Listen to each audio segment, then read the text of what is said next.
Hi, welcome to MELCY'S Kitchen, episode 3.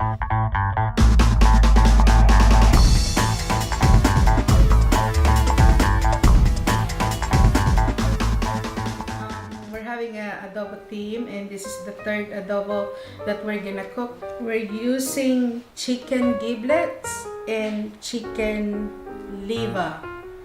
So in Tagalog, atay at balun-balunan ng manok. Here are the ingredients. Garlic, onion, peppercorn, bay leaves, cooking oil, soy sauce, dark soy sauce, sweet soy sauce, cracked pepper, 1 cup of water,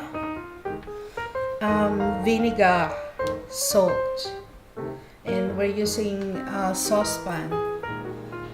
Okay, come and join us. Let's start. Hi guys, the pan is now hot and ready. So we put the cooking oil, garlic,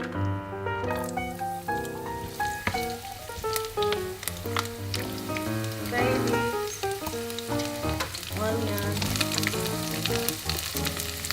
peppercorn,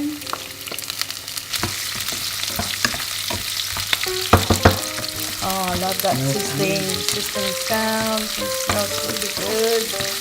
And we put the giblets first. It's a bit fast, that's why we're gonna cook this one first for a few minutes.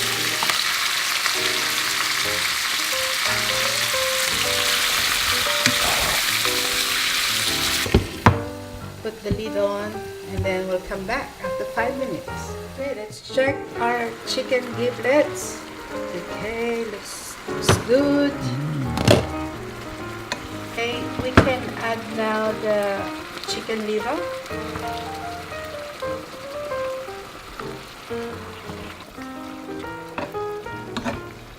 Okay, this is the sauce. I put the mix it up with a 1/4 cup of soy sauce, 1/4 cup of vinegar, 1 cup of water,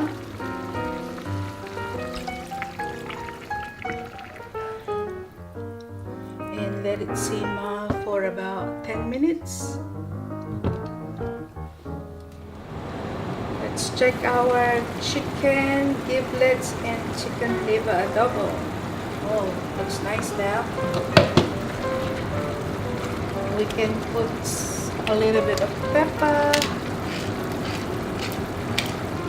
sweet soy sauce, just a teaspoon. I add up some onion rings. Looks very appetizing. Actually, I put half a kilo of chicken liver and half a kilo BalunBalunan or chicken giblets. So all up it's a kilo. And don't forget to taste your cooking before you serve.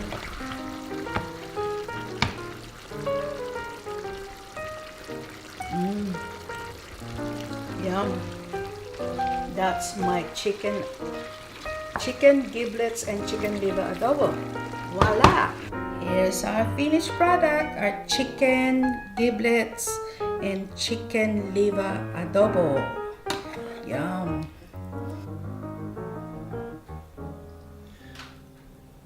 There you go. Yum! Hope you enjoyed this video. Don't forget to like and subscribe.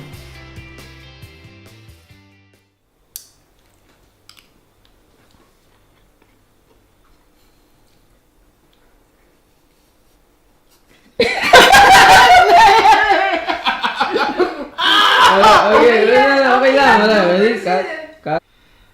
Ba't hindi ka na lang kasi magluto ng adobo? Para, it's a Thai, diba? You're watching MELCY'S Kitchen. Till next time. Thanks, guys.